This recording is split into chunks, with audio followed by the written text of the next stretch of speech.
County of Alameda recognizes the importance of the role of public participation in government. Be reminded that disruptive conduct that renders orderly conduct of meeting unfeasible and not be tolerated. This includes disruptive conduct that may occur in public. The chair will order the removal of individuals who are willfully disrupting meetings so that the meetings will continue to be orderly and manner.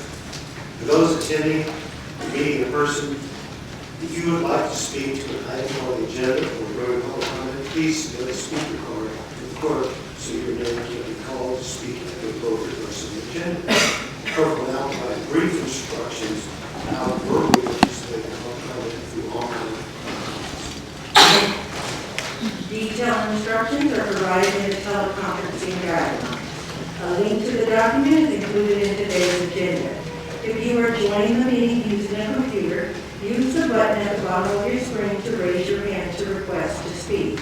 When called to speak, please unmute your microphone and state your name.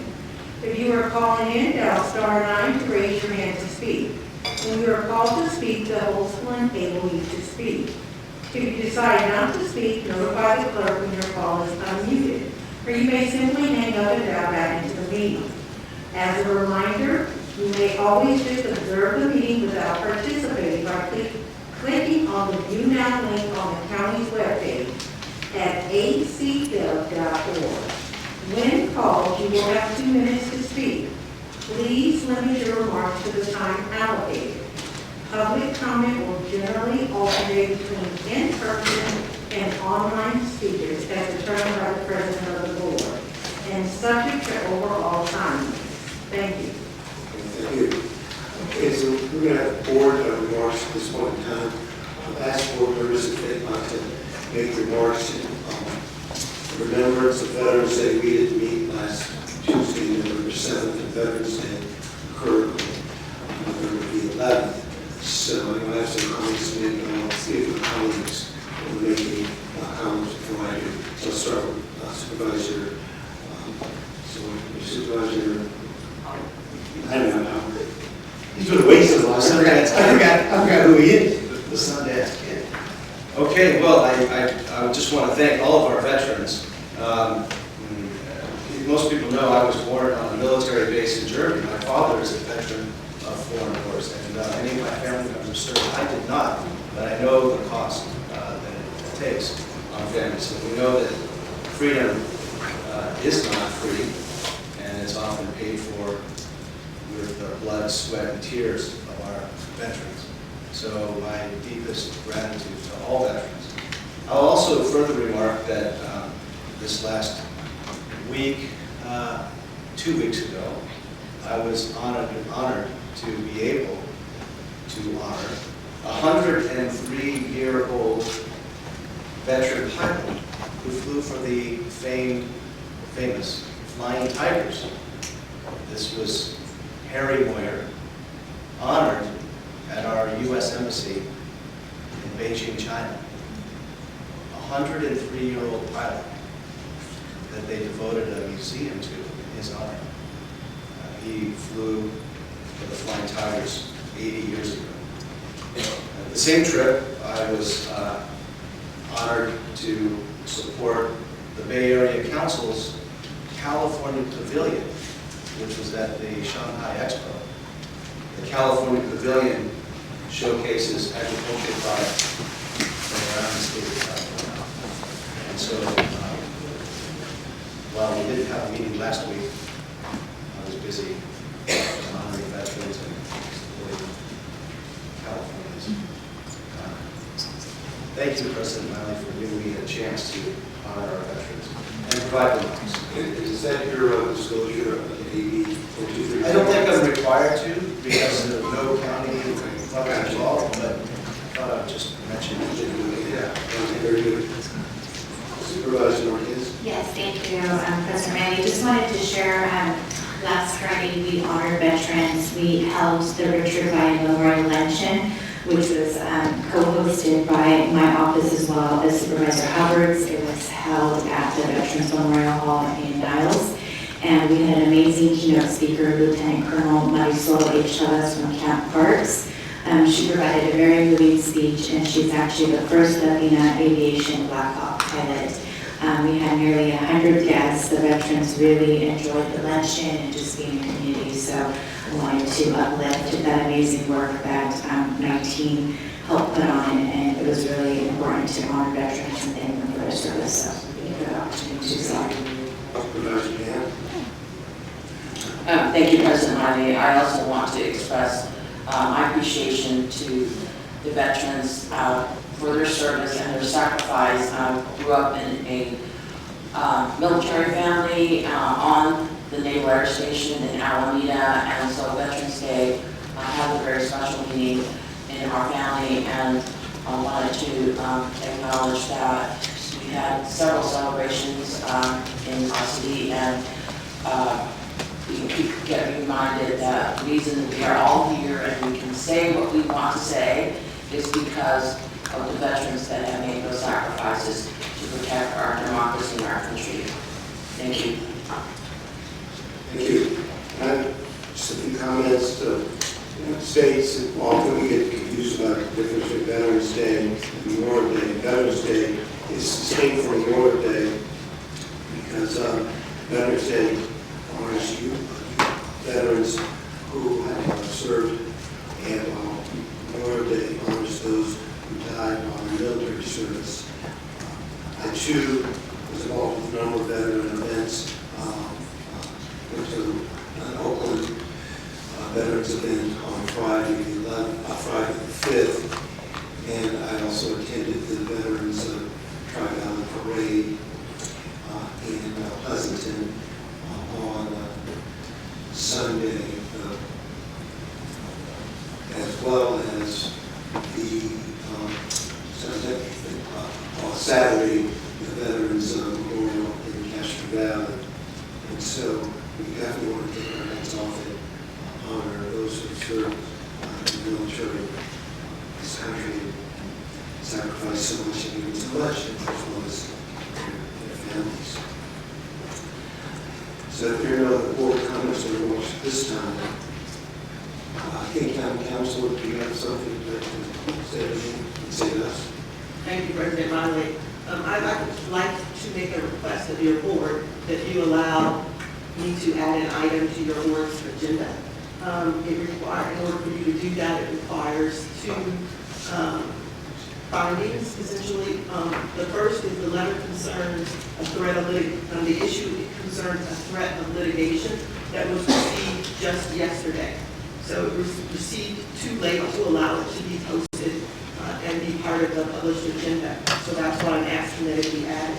It's a letter from the law offices of Jason A. Dezens dated November 13th, and it is concerning items 18 and 19 on your board's agenda today.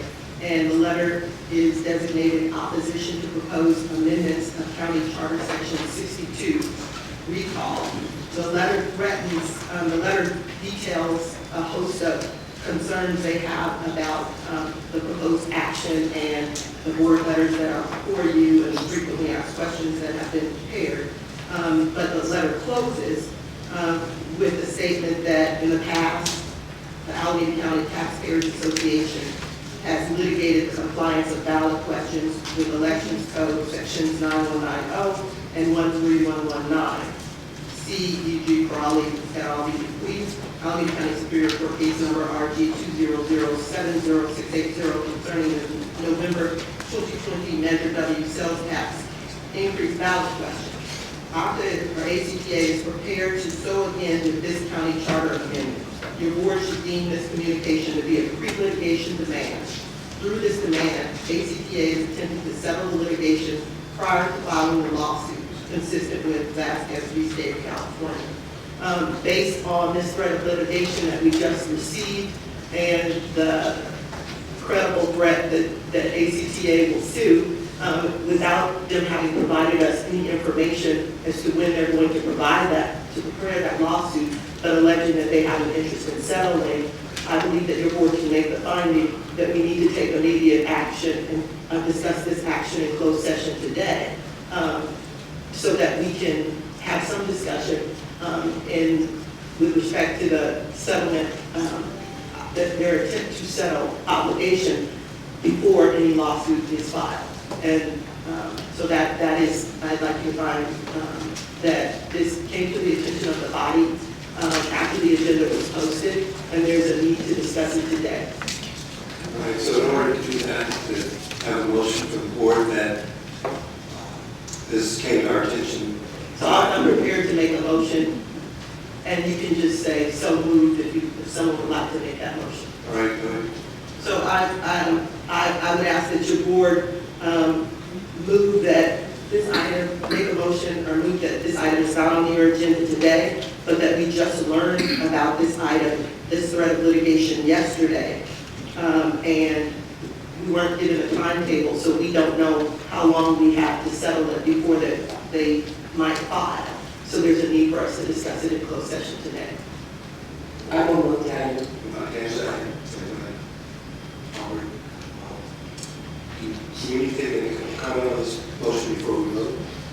Yes, So we need public comment just on this motion. just on this motion. Okay, so public comment just on the motion before us. Any in-chamber speakers or remote speakers, but just on this motion. Good morning. This is on the motion on the floor. I believe this may affect the Office of District Attorney. Is it possible for us to receive a copy of that letter?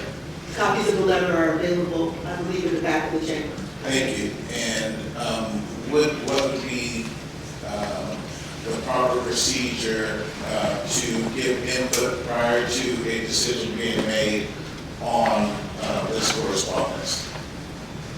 So you have the opportunity to make public comment before we go into closed session today. Okay, but if we get the letter today, we need to make the recommendation today prior to you going into closed session?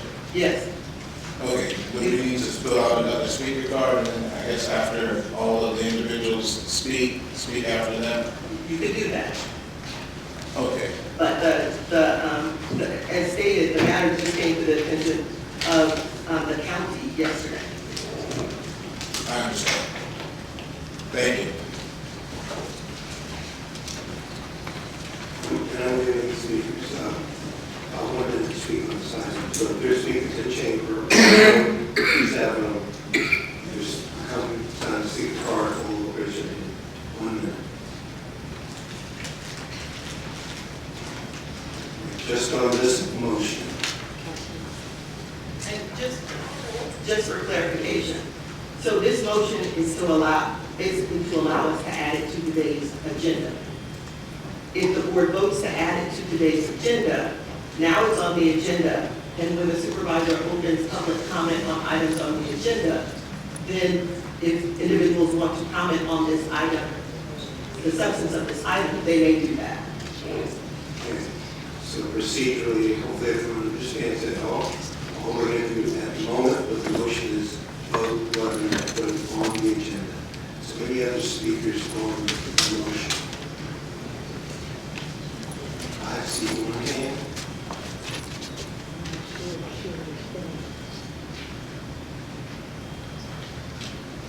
Kathy, you're on the line, you have 1 minute to speak.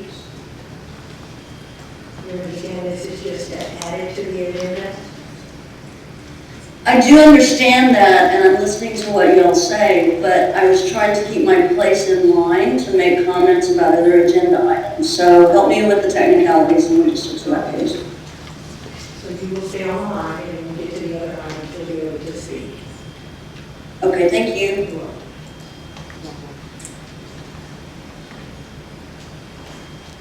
John, you're on the line? Yes, regarding the putting this on the agenda, I have read that document, and I do agree with just about everything there. So I do believe that the time is of the essence. I do agree with county council that you take this up right away. So I urge you to put it on the agenda. Thank you.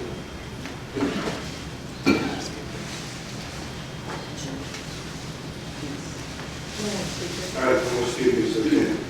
I appropriate to have comments. Let's have a roll call. Supervisor Howard? Aye. Supervisor Marquez? Aye. Supervisor Tam? Aye. Supervisor Carson, excused, President Wyman? Aye. Items we add to the agenda, is this a closed session item? Yes, it's added to the closed session. Okay, very good. All right, so speakers can speak on this item as well. It's a closed session item. So now, let me see, public comments on items listed as 11 o'clock will be taken after the item is called for presentation and discussion. That's it, first, we have items on the agenda that are not listed as 11 o'clock matters. Yes, we do. We have in person and online. We will start with in person first. Please state your name, the city you live in, which item you are speaking on, and you will have 1 minute, President, or 2 minutes to speak. Jackie Coder. Jackie Coder. It was on, couldn't hear you. Thank you. Can you hear me? Okay, thank you. I'm speaking on agenda items 18 and 19. These county charter amendments are a power grab by the Alameda County unelected bureaucrats and the Board of Supervisors masquerading as a modernization of recall procedures, which will obliterate the rights of the citizens of Alameda County in a clear effort of election interference. The people of Alameda County have an expressed constitutional right to have their own recall provisions, a power that they've exercised for the past 97 years. California Constitution states in full that the legislature shall provide for recall of local officers. This section does not affect the counties and cities whose charters provide for recall. That's a quote from the law.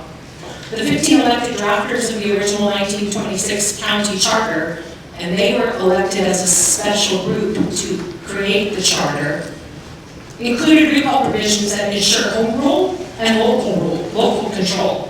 A few days before the 1926 county charter approval election, the Alameda County Charter Campaign Committee assured the voters in an October 31st, 1926 Oakland Tribune article that states that the charter provides for a recall of any county officers elected or appointed by the voters.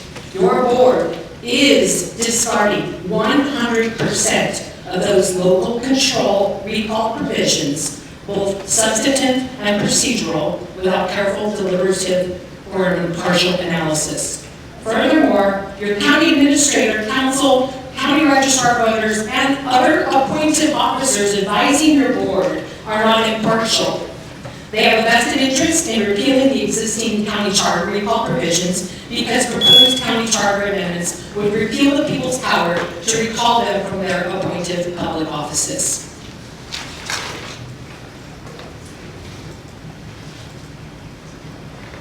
Mayor, you're online. You have 2 minutes to speak. Please state which item you're speaking on.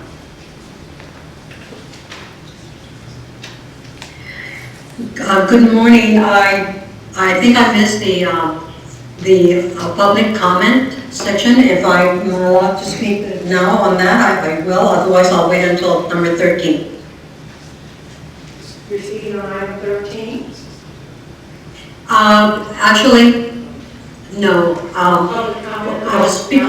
Yes. Yes, correct. Okay, we will come back to that Yes. next meeting. Raquel Brandt.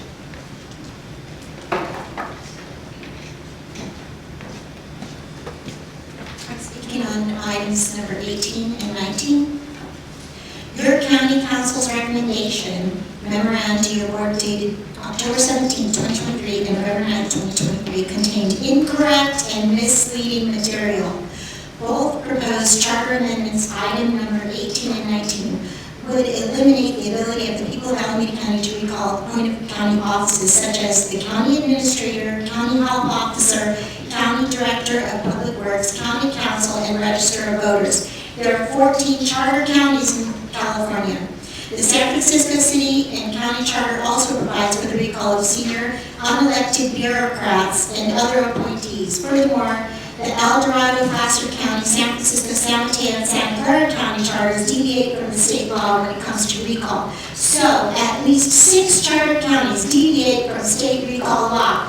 The claim we are alone on an island and different from all other counties is false. The county council misled you into thinking that we are the only county that deviate from the state law. This is false. You cannot count and trust the county council.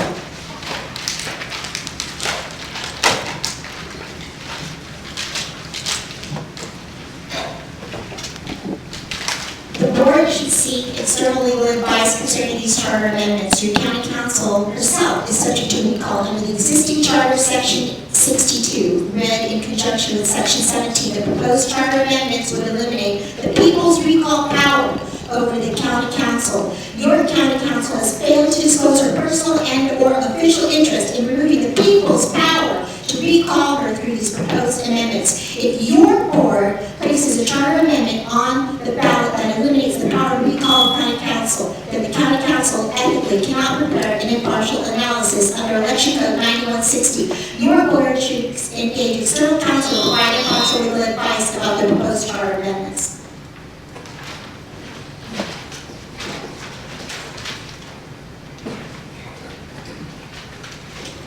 John, you're on the line. Please state which item you're speaking on. Under 18 and 19, especially 19.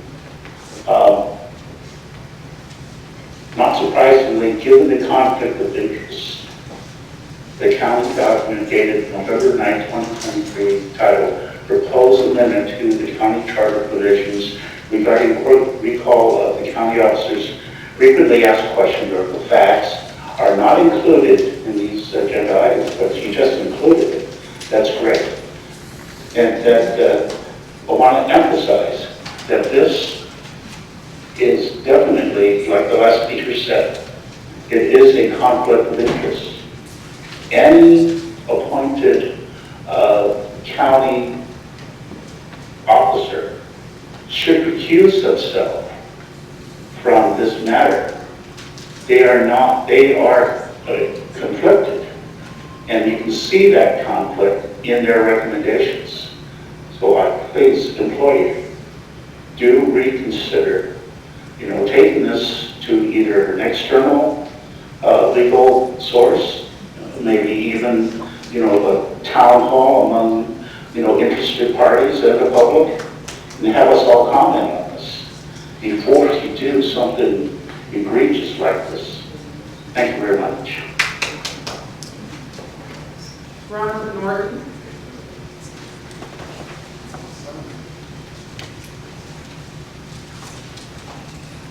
Morning.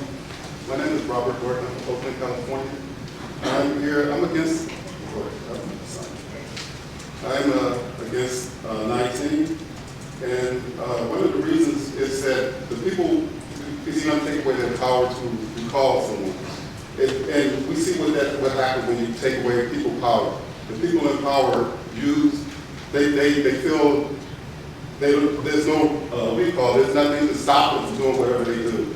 Another reason I'm here is because I had a board hearing last month, and 3 of the appointed board members for property tax racially discriminated against me in the same chamber. And when I pointed that out to them, they called the sheriff on me. I didn't cuss, I didn't threaten anyone, but because I brought up what they was doing, they called the sheriff on me. I'm dealing with them. The Sessions Office has inspired me to speak. The clerk office has everything alleged. The clerk office has allegedly tried to intimidate me.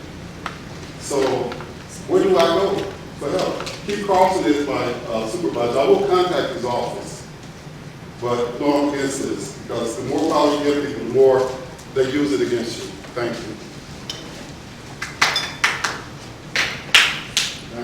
Luann, you're on the line. Please state which item you're speaking on. Number 13 as well as 18 and 19. If you could give me double time there, please. Go ahead and speak.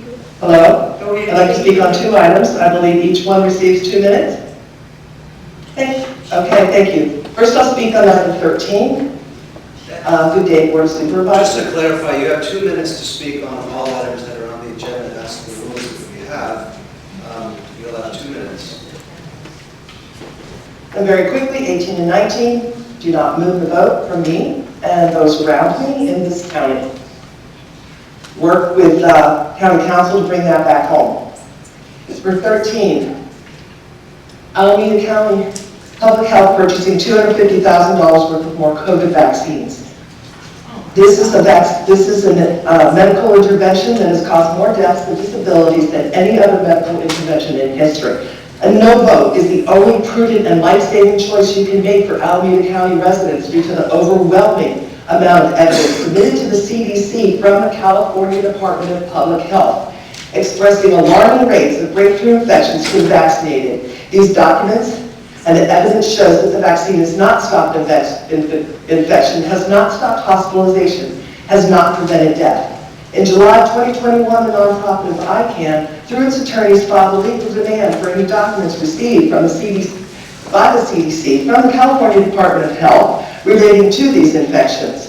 In response, the CDC produced 237 pages, which revealed that in March 2021, California Department of Health reached out to CDC for the advice because of the alarming amount of residents of long-term care facilities testing positive just 21 days after their second dose. These individuals, should they be isolated, and the CDC responded with a recommendation that these individuals should be treated as infections, noting that there's an ongoing study of breakthrough infections that involves performing viral culture on these samples. In April of 2021, the CDC reached out to California to call them to a breakthrough study with a call of representatives.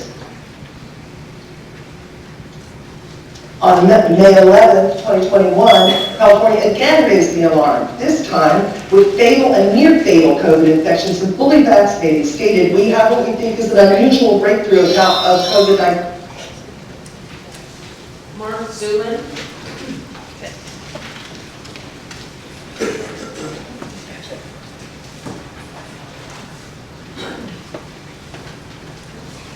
Good morning, President, my Board of Supervisors. My name is Mark Zulin, Casaretta. The final sentence of the fact sheets that were provided by County Council, particularly number 7, is a concern. The fact number 9, or number 7, says the intent also that officials seated in appointed positions as defined in Section 17 of the Charter will remain subject to recall, and the amendment establishes that the state law recall procedure will be applicable and govern the conduct of such a recall. Council fails to disclose that the state recall only acknowledges elected officials or offices. Therefore, to ensure the intent is made crystal clear, a statement could be added expressly to the text of the revised charter, Section 62. Possible language could be officials seated in appointed positions as defined in Section 17 of this charter shall remain subject to recall. State law recall procedures shall be applicable and govern the conduct of such a recall to the greatest extent practical. Without this suggested statement included, we the people have zero faith that the county's council's assumptions will be acknowledged. This is why we the people advise the board this morning that you will pass or will seek outside counsel to pass the agenda items. So we strongly recommend this. The fundamental problem with the county's council's analysis of the facts is that the state law recall procedures do not cover appointed offices. The state recall statutes are codified in Elections Code 11,000. Carefully note Elections Code 11,007, which states in full, for the purpose of this division of a local officer in elected office of the city, county, school district, community college, and judge reinforces that elected officer distinctions.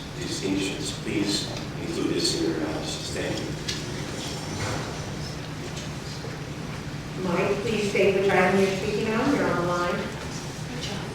Yeah, I'd like to continue with from Luann, who we're speaking on 13. So we have what we think is as an unusual breakthrough, an outbreak, of COVID-19 cases, including hospitalized and fatal cases among fully vaccinated residents of assisted living facilities.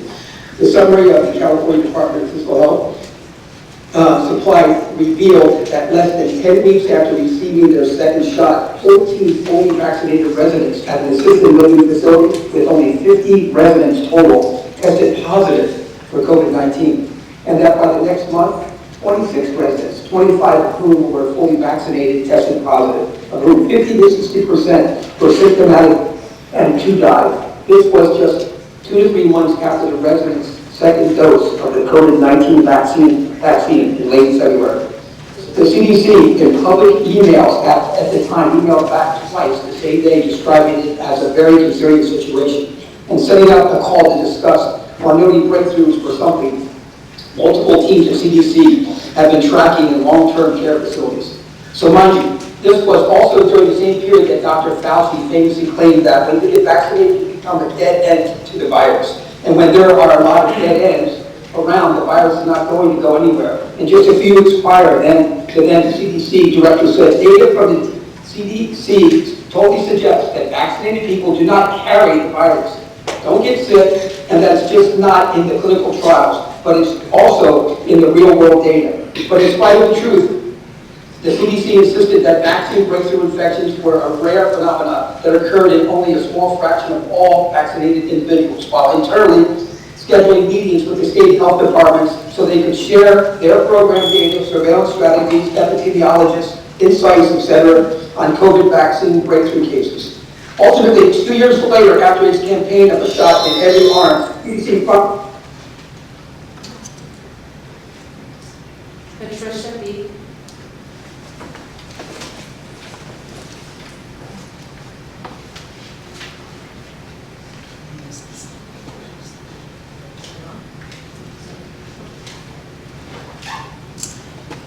The proposed county charter amendments would appeal all existing Section 62 language that concerns appointed officers. The failure of Election Codes 11,000 to provide for recall of appointed office holders at the state level, plus the repeal of all language in County Charter Section 62 concerning appointed officers, effectively terminates the authority for the people of Alameda County to recall appointed officers. Therefore, the County Council's answer to frequently asked questions number 7 is false and misleading. County Council has opined that appointees to elected county offices are treated differently than persons elected to those offices. This is why the public does not trust County Council's statement of intent in answering FAQ number 7. The BOS used this legal reasoning to justify your appointment of David Kyle Brown, a commissary of Contra Costa County, to the vacant District 3 board seat on November 16, 2021. Changing county charter would preclude the public from recalling an appointed replacement for an elected office holder who resigns, retires, or dies mid-term. Your board could appoint a replacement that 99.9% of the electorate loads. Yet the electorate would be powerless to recall the replacement if you push these recommended changes through. We the people doubt that the people of Alameda County would knowingly give up such power, and again, this information fails to be explained in County Council's FAQ. The misleading and or prejudicial ballot label/ballot question does not comport with the standards of Election Code 9190.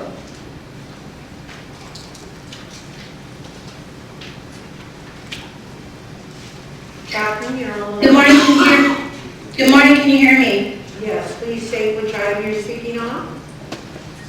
13 and 19. So it's ironic that you started out by honoring veterans when all of you ignore the war that's going on at home, where you have elections trying to be stolen out from under us from the state, And I'll mind you, you all are responsible for law and order. If you allow the breakdown of law and order, you're going to suffer consequences, because the people ultimately will exercise their right to alter or abolish. On item number 13, I want to make you aware of the fact that the CDC quietly admitted that over 99% of reported COVID deaths were faked. And you all allowed the CDC to hijack our county and to inject poisonous shots in people's arms, and now you're proposing to spend more money on proven bioweapons issued by Pfizer that were actually funded by the Department of Defense, that overrode the need to have FDA clinical trials. None of you in the gallery that run this county for right now have yet to cognize the fact that you have allowed literal bullets to hit county residents. And here you are celebrating veterans. It has been a upsetting, disturbing, disgusting 3 years watching you people deploy some of the most poisonous things that you could deploy on your own family members, your own constituents, and it's about time that you wake up. We deposited tons of evidence in your office. You need to read what we gave you, and you need to stop allowing the CDC to wage war on your own citizens. Make it a true Veterans Day and do something good for us. Under five.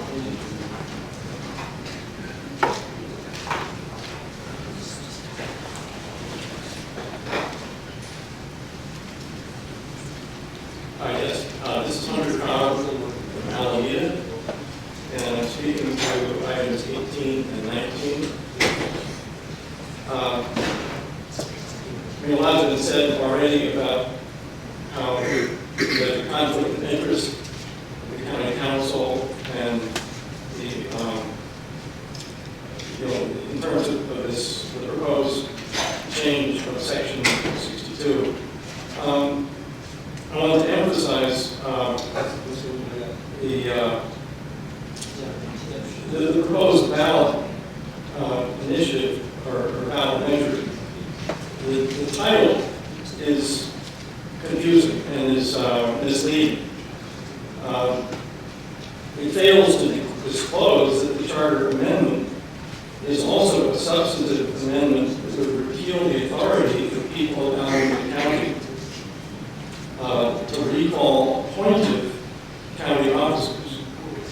That omission would create prejudice in favor of the measure. Moreover, the county council very likely compared that title in summary with, and that the county, I'm sorry, moreover, the county council very likely compared that title in summary that the county council is among the officers affected by the proposed charter amendment. And there's a similar case dealing with Huntington Beach City Council versus Superior Court in 2002, in which the court sided with the challengers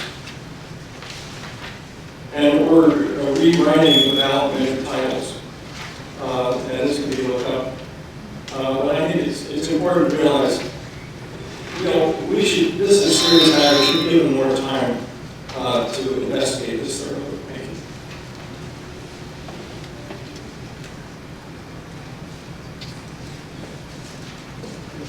Kathy, you're on the line. Please state which item you're speaking on. Yes, I'm going to continue reading a document of wanting a no vote from the supervisors on spending more of my taxpayer money on illegitimate, illegal, disgusting vaccines for the county. Because ultimately, 2 years later, after its campaign of a shot in every arm, the CDC finally acknowledged in updated guidance that there is no reason to distinguish between the vaccinated and unvaccinated. What? Of course there's lots of reasons for that. Continuing to do the same thing over and over and hoping for a different result is not only costly, but in this case, deadly. Please vote no on agenda item 13. That this disclosure of the Freedom of Information Act documents between California Public Health and the CDC, you have been put on notice that the prudent choice is to not approve any more funding for the purchase or support of the COVID-19 vaccine. Please listen to us. As a previous speaker noted, we've been giving you facts, yes, facts, from reputable sources. We are not conspiracy theorists. We've been sending you information to use. We've been trying to support you as a board to help support the people of this county.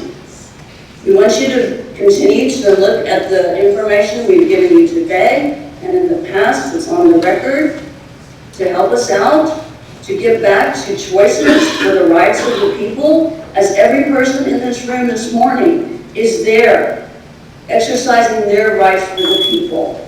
We elected you. We put you there. We need you to represent us. And we need you to do the right and ethical thing. Thank you.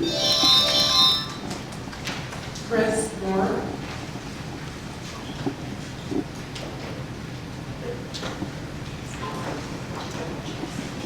Hello, Chris Moore with SAFE, and thank you for letting me speak today. We sent a letter to the prior board yesterday, just outlining SAFE's issues with FAQs and also other issues with items 18 and 19. Please read that. So the FAQs imply that the county can't operate a recall under the county charter, right? And it's saying it's because it conflicts with the state code. But the second sentence of that same document says that the county charter supersedes state code. So it's misinformation there. This recall is so popular. We could do 100,000 signatures by December if we needed to. We only need 73,000. It's extremely popular. The signature will be handed in well before March 5th.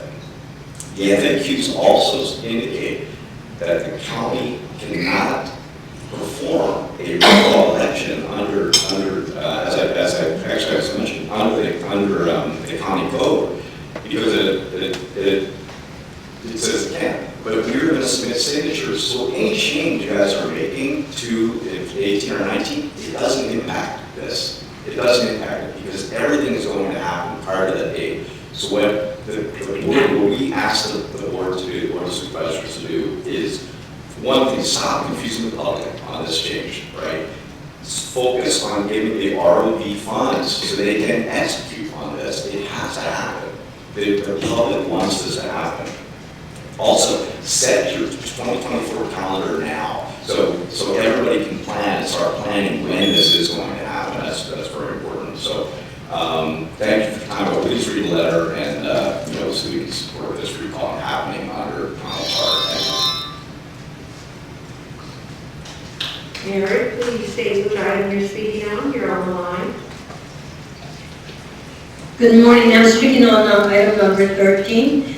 Good morning, Board of Supervisors. My name is Mary Starr. I am a Faith in Action East Bay member. And some of you may remember me from Core Congregations Organizing for Renewal from Union City.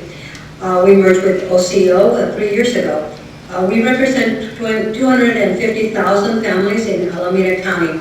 I am also a member of the Community Navigators, who represent approximately 40 community groups in Alameda County. For the past 3 years, we have been working in partnership with Alameda County's Public Health Department to do COVID outreach.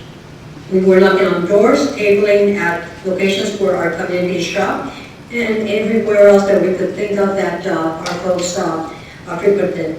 As a result, more than 35,000 people received COVID vaccinations.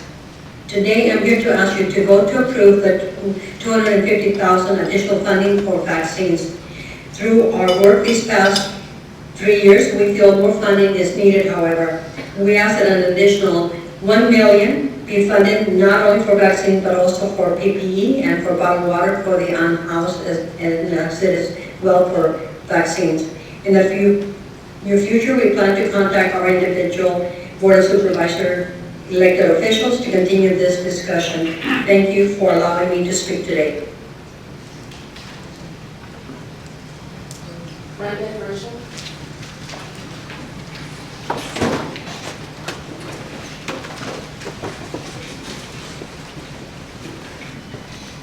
My name is Brenda, once again, as one of the primary officers of SAFE, and we are here. We keep coming back to the same issue. You have deemed that the procedures in the recall are unconstitutional, but you don't feel that what you're doing right now is unconstitutional. We went into an agreement in September that we would go by the county code. That is what we plan on doing.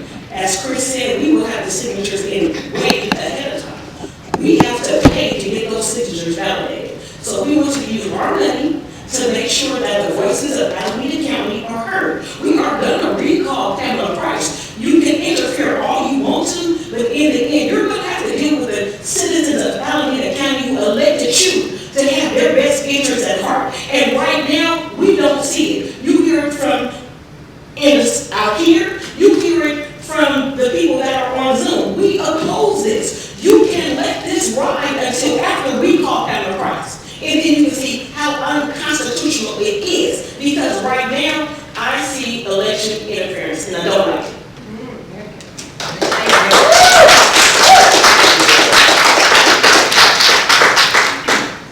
Julie, you're on the line. Please state which item you're speaking on.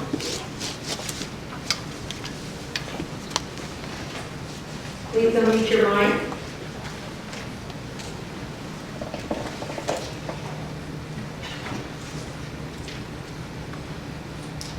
Allison Hayden?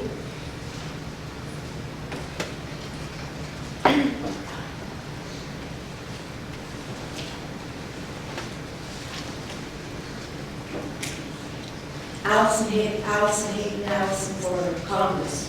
And I am speaking on items 18, 19, and a bit on 13.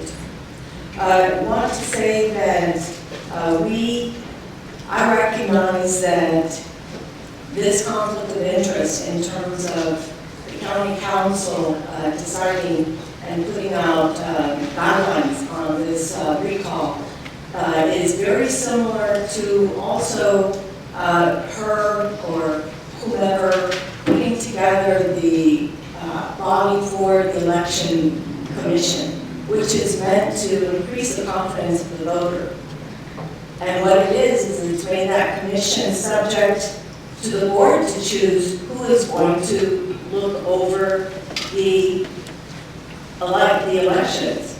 There's a definite conflict of interest. Just as our original charter was established by an elected, the people elected, the people that drew up that charter, and that keeps the power in the hands of the people.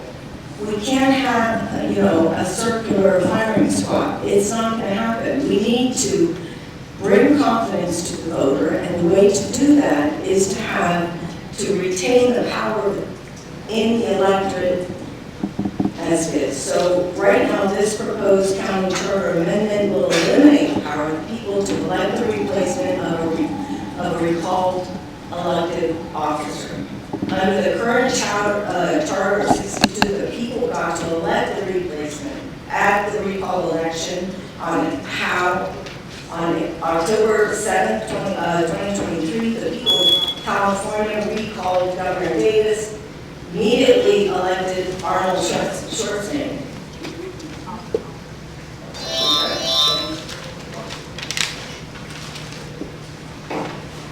Elisa, you're on the line. Please state which item you're speaking on. I would like to speak to item 13. I would like to vote to approve this. My name is Elisa Sakachi. I'm the Wellness Outreach and Resource Coordinator at the East Oakland Collective. We are a Black-led org at East Oakland. I am a lifelong East Oakland community member, and I live within the zip codes, the priority zip codes for the vaccine equity programs that we've been doing. I started out as a community navigator way back when folks were trying to get vaccines during the first rollout, and I'm very proud of the work that I've done along with people like Mary Schlarb, who spoke previously in our work to get approximately 35,000 folks vaccinated in our community. And when I say folks, I mean BIPOC folks, folks within these red line zip codes that we know have least access to healthcare in general and have the highest poor outcomes from COVID infections among all the other things that happen in our community. I want to continue to do this work. It's imperative. I know that y'all all met just a few weeks ago and heard from Dr. Rhodes from Umoja Health, and we talked about the state of African American health in Alameda County. And I want to just remind folks that COVID is going to continue to be a problem in our communities, and we must prioritize protecting our most vulnerable. So I'm asking you to please approve this item number so that we can continue to do the work that we need to do to meet the needs of the folks that are most vulnerable in our communities. I am completely impressed by the work of my colleagues that have continued to be committed to this work, and we need to be in partnership with you all to prioritize us to be able to continue to do this. Thank you. Amber Galbert.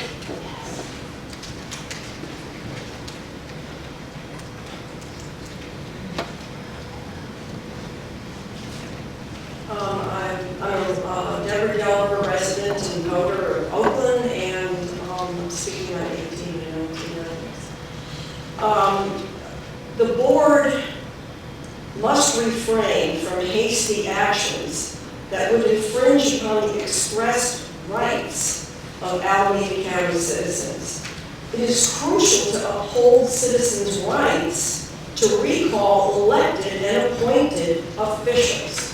This includes the rights of county health officer or county administrator should they once again enforce injurious violations akin to those witnessed from 2020 to 2022, such as unlawful shutdowns, mandatory masking without acknowledgement of informed consent, and coerced experimental injections and medical testing as a condition for employment. All of which contravene the Fourth Amendment rights of employees and citizens. The residents of this county adamantly refuse to tolerate further violations of their rights. Any rush decision by county council is viewed as a move rooted in corruption, and this community demands transparency, due process, and respect for individual freedoms. The citizens deserve to retain their rights under the existing charter.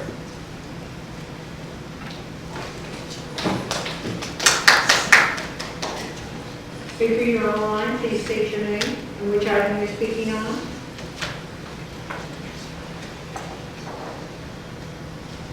Good morning, supervisors.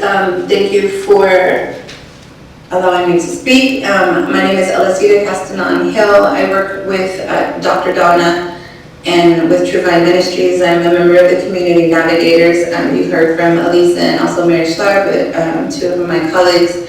We've all worked doing outreach and education, as well as our Truvine Ministries. We hosted a number of vaccination sites in collaboration with Umoja and Dr. Rhodes. I just want to speak about the item 13 for the $250,000 that has been or is up for approval for vaccinations, and that it would only cover 1,600 vaccinations for people. I just want to express the need for more funding and more vaccinations to be available for people. Currently, it's really only covering people who are uninsured or low insured, And there's many other barriers to people getting vaccinations. Transportation is one, especially in the elderly group, people over 65 who have had the highest death rates. Just navigating the system of how to find the vaccination, and most of the things are with the digital divide or online, and we've had a lot of people tell us that they don't even know how to or where to go to get their vaccinations. And so I feel like we need to do more and keep the vaccination clinics open, and especially in areas that have our pharmacy deserts. A lot of pharmacies have closed. So with more outreach and education, I think people will understand why they need to get these vaccinations. A lot of people are just in the dark, especially people who are most vulnerable. Thank you.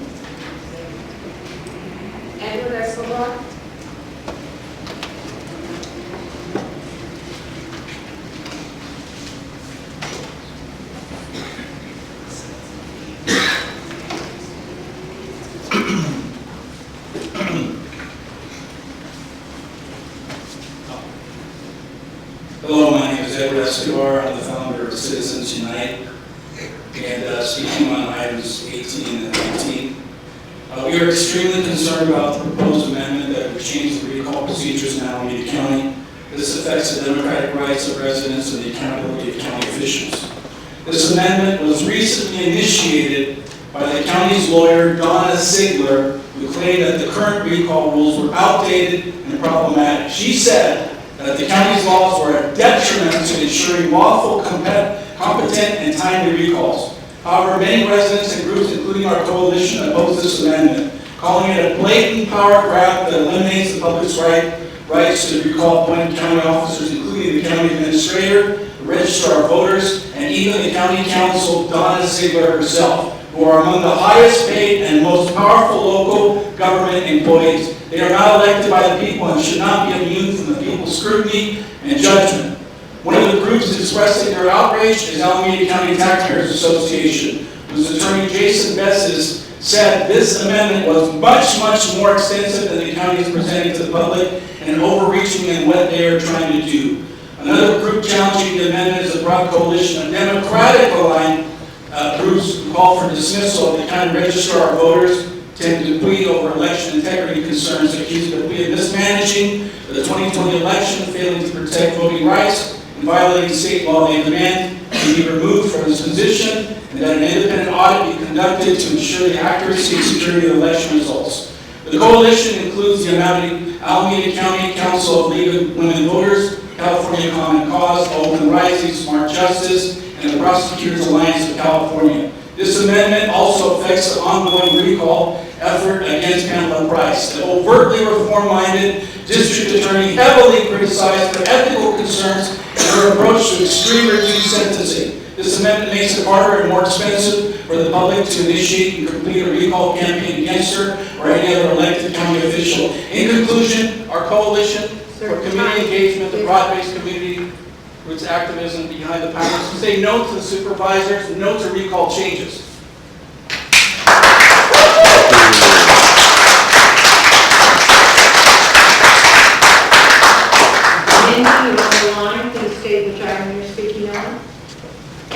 My name is Mindy Petchuk. I'm speaking on 18 and 19. I am candidate for State Assembly 18, and I fully support the recall of Pamela Price. And at this point, I agree very fully with the statements just presented by the previous speaker as to the role of Donna Ziegler and her incompetence in this situation, which you on the Board of Supervisors should pay close attention to, since you do rely on her.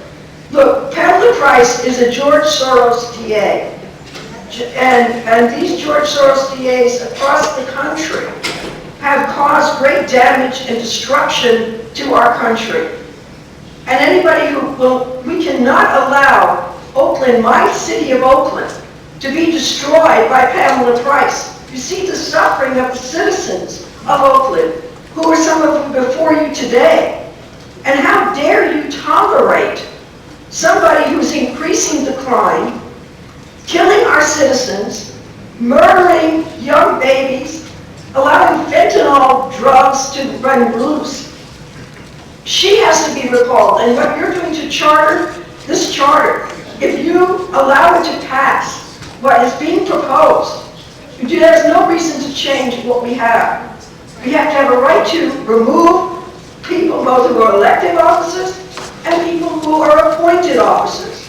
That is our right as citizens of this county, citizens of the United States. So right now, my campaign for state assembly is going to be making a big deal about the recall of Pamela Price. And my opponent, Nia Banta, who supports Pamela Price, is problematic in the state legislature. So you should listen very wisely to the words of the people who are speaking today, because you also are elected. That's right.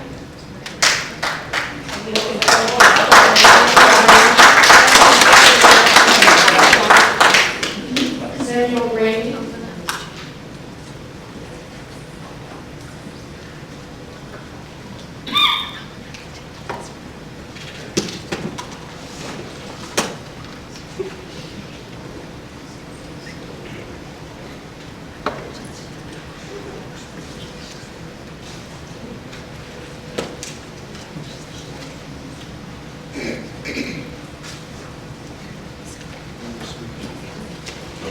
Good morning. I'm Jim Ryan. Out east, healthcare. People around. All of them. Walking in.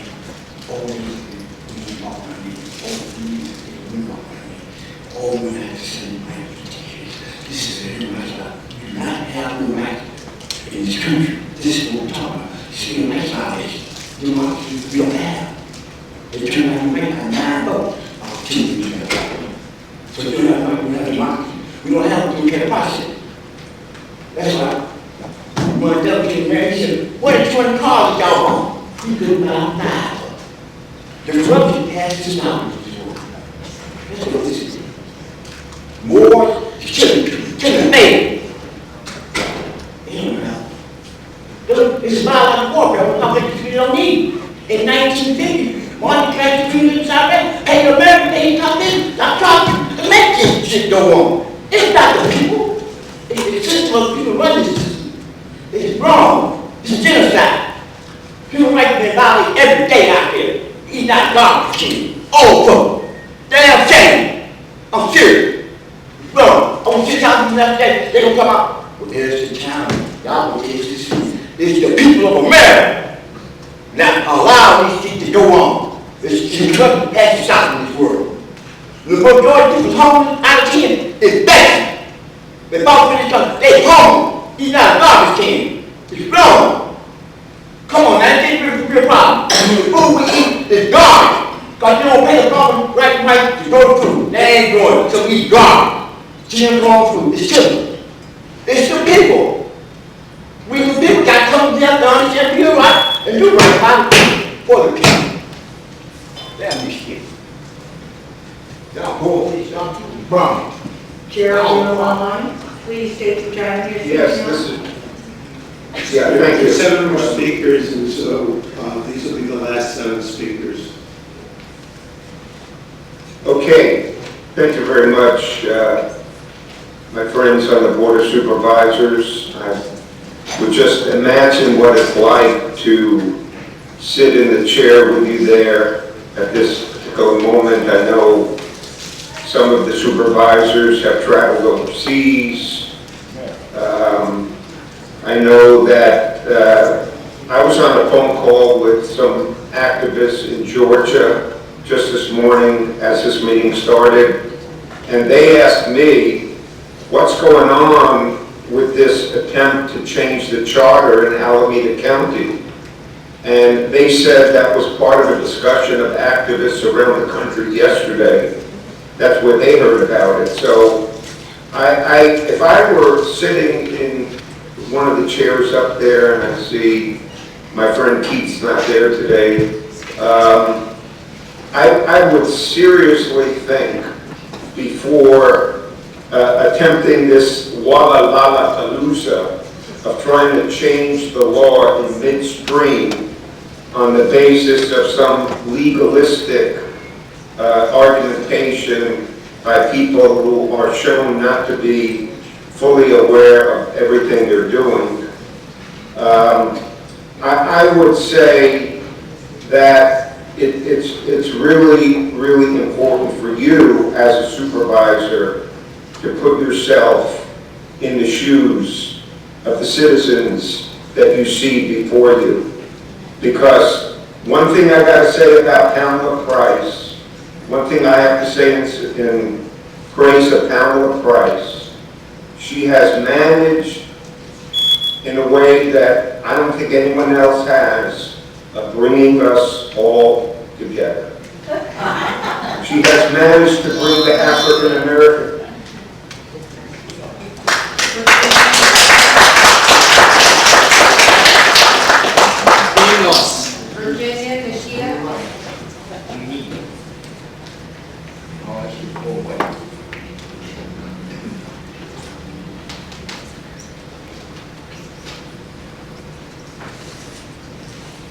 I'm 18 and 19. I am Virginia Nishida.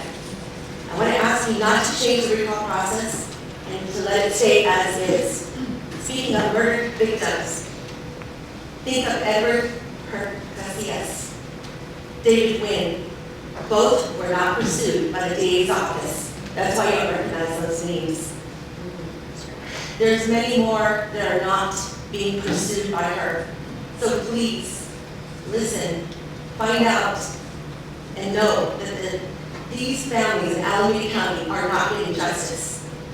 The fact that the murders of Angel and Jazzy Garcia and other family have the same murder, three people this person has killed, and this person will be out by the age of 25 years old because he's in juvenile court right now.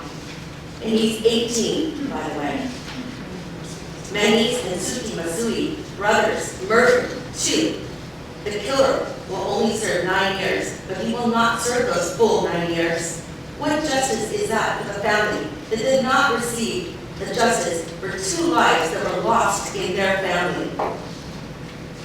Jared Parvis, murdered.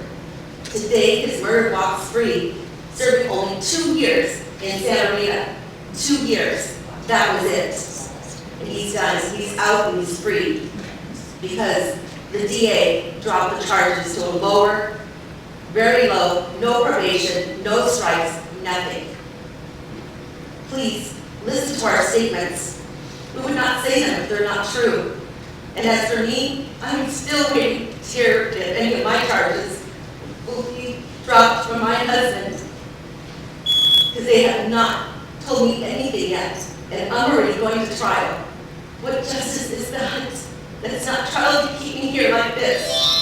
So don't be in a rush to change the rules in the middle of this recall. Thank you.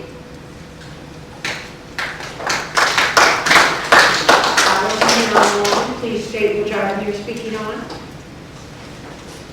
Hello, I'm speaking on items 18 and 19 and on item 6. Regarding item 6, which is about the public guardian, I would like the supervisors to consider making the public guardian part of the bureaucracy it works with, making it part of behavioral health instead of social services, so that the life and death decisions that the county makes about who will be conserved and what will happen to them will be under somebody who can be held responsible.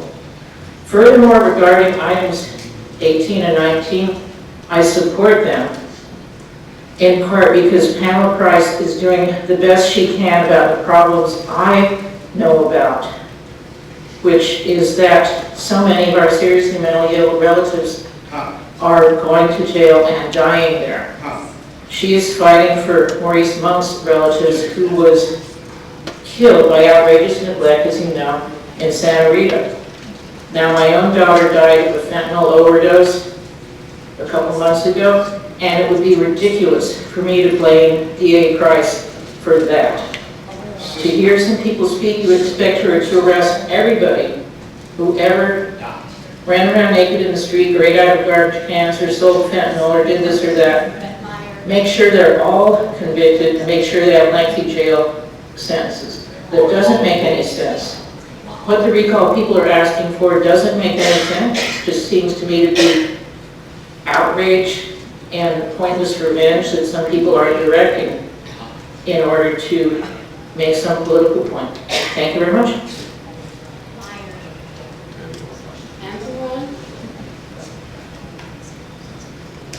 Everyone.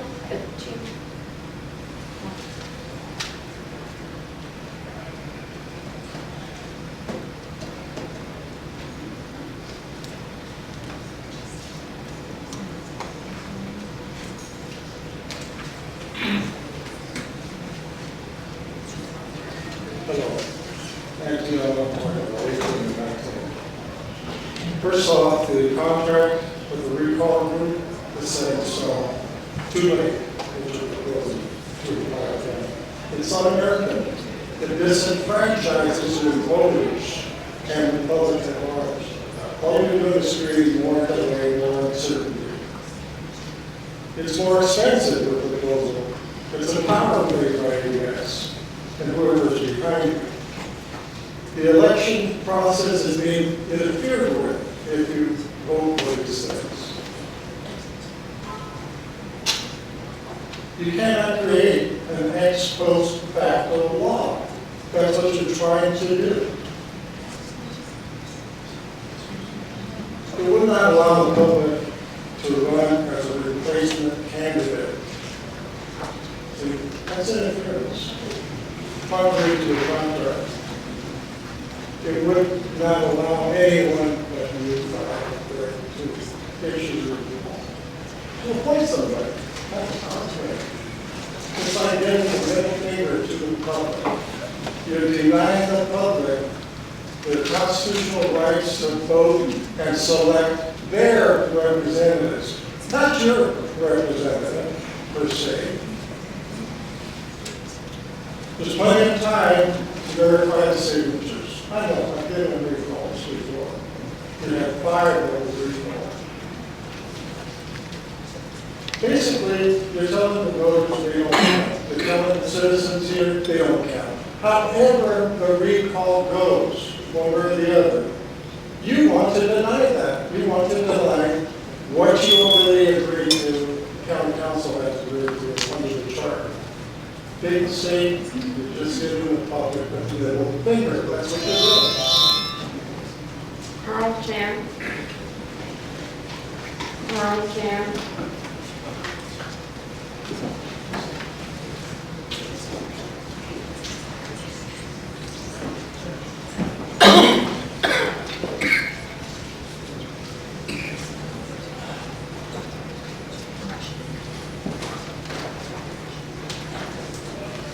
Good morning, Mr. President. My name is Carl Chan. I'm also the principal officer for SAFE.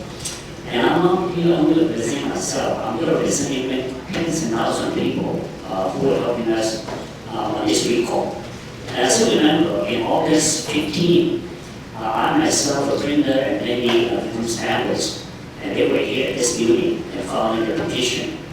And little we know, we're actually making history. And according to the information provided, in the last 30 years, whatever, there's no request in that.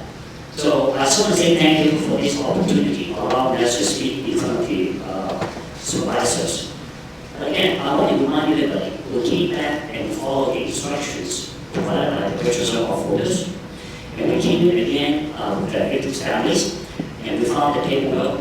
Finally, on date September 27 this year, and I received the paperwork directly from the registrar office and stating that we are good to go, and they have reviewed all the documents, and they will allow us, and they will be following both the California Election Code and also the County Charter, Section 62. So they will allow us to have 160 days to provide the total signature of 73,195 signatures. And again, the deadline is giving us March 5th of next year of 24.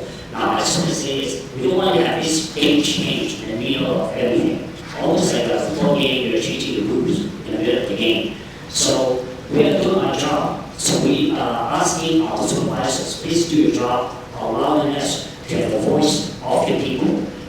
And again, it's not about bringing the weak, it's about bringing the people, the children, the elderly, the schools, and everyone. So keep safe. Again, everyone stay safe.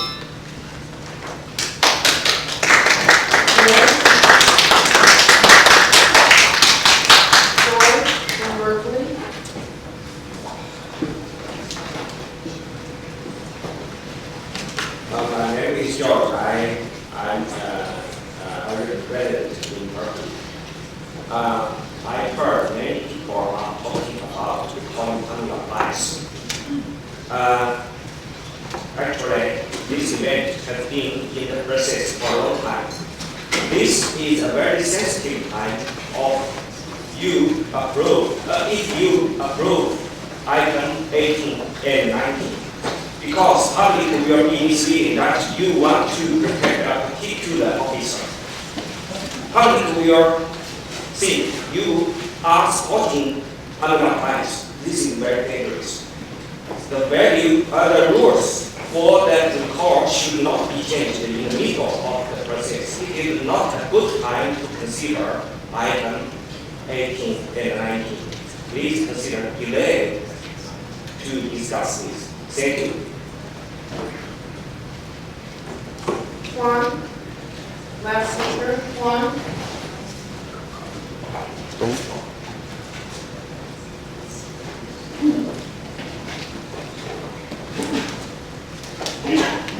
Sorry, we have to rush out for a press conference, as everybody's needed. The community is coming together, and they're speaking with one voice, and that one voice is very clear. We are not tolerating any more violence, and the violence is unfolding. People are getting hurt. The deaths are preventable. Pamela Price is charging 2/3 fewer felonies, 2/3 fewer misdemeanors than the historic charge rates. What that means is 2/3 criminals are running loose on the streets to victimize, hurt people. And it's not just people that they're hurting, it's the businesses that are going belly up. Our entire community is hurting. We're coming together, Latinos, Asians, black and white. It doesn't matter the color of your skin when your blood is running red on the streets of Oakland. She's saying she's going upstream to save people. Well, if the streets of Oakland were rivers, it would be overflowing with red, with crime, with blood. Yeah. And we are coming together to ask you to support us. The best way you can do to support us is to respect the recall process and the voice of the people. And you need to restore the integrity of the elections, because in the last electoral process, the registered voters called for the wrong candidate mistakenly and have to backtrack. There's no confidence. The people need to be able to course correct when the wrong candidate is in there, so that we don't have to die and suffer, and that the community can continue to progress. So please respect and listen to the voice of the families and the victims, because they are the most impacted, and there are early warning signs. There are canaries in the mine. Thank you.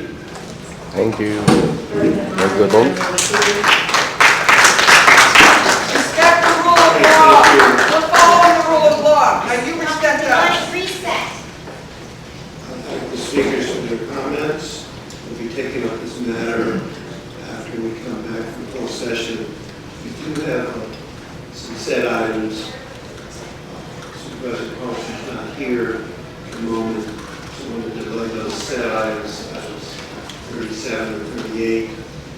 Can I get a motion on the meeting minutes of September 19th? I'll move approval. I'll second. If I can, second by Ken. Any comments from board members? We have a roll call. Supervisor Howard. Aye. Supervisor Marquez. Aye. Supervisor Pan. Aye. Supervisor Parsons. President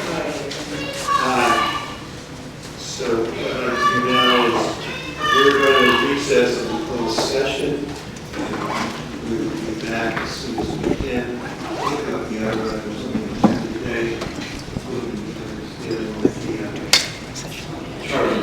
Thank you.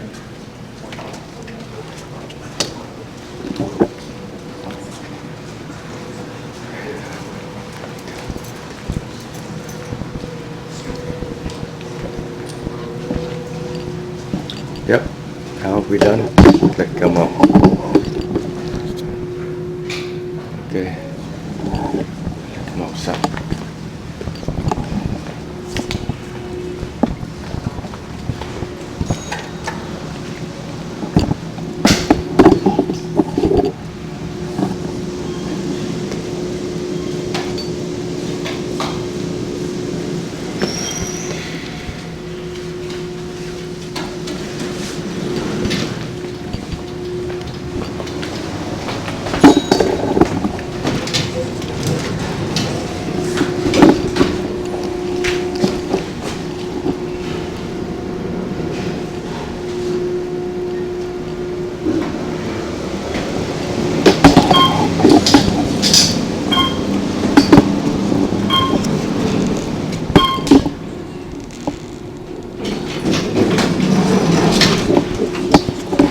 Outside, meet the press.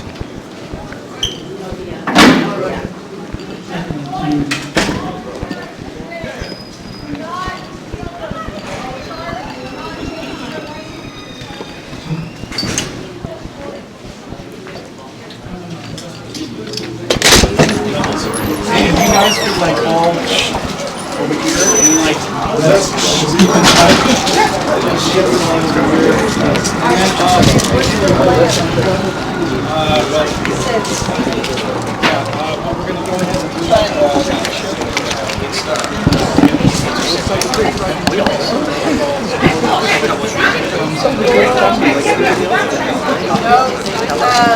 What I wanted to tell you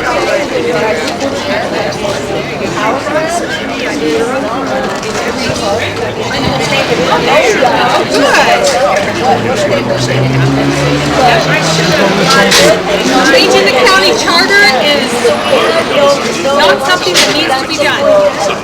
Rushing the county charter changes through is a violation of our rights. There's no reason to change the county charter. There are 6 other counties in California that actually conflict with state law, and it is allowable because county law, county charters trump state law. So there's no reason for us to rush through any changes to the charter. What the county is telling you is a big fat lie.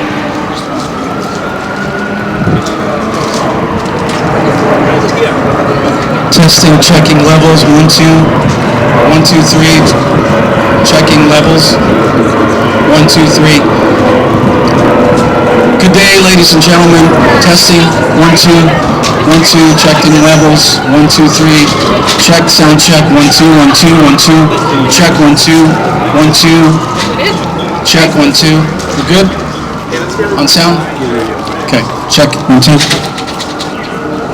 Oh, I like when you speak, guys, gals, you can just get close enough to the microphone. Yeah, well, here, you could, this thing moves. No, not that one. No, just bend it, yeah. But testing. Let's group in, guys.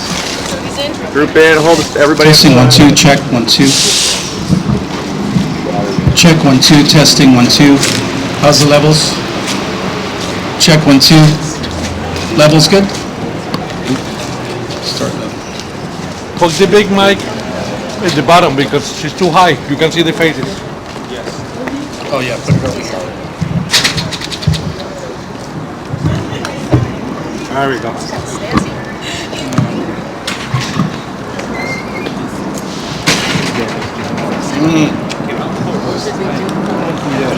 Testing, 1, 2, yeah.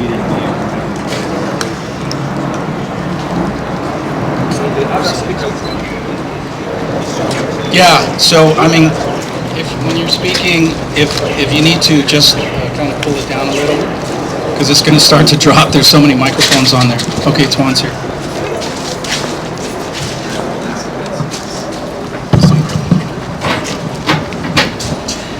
You guys got to get lighter microphones.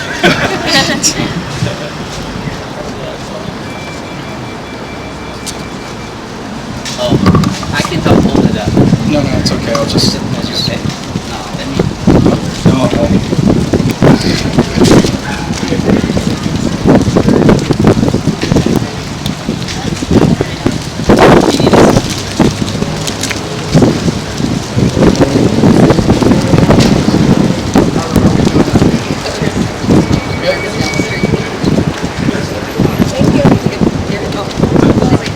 Ready? Yeah.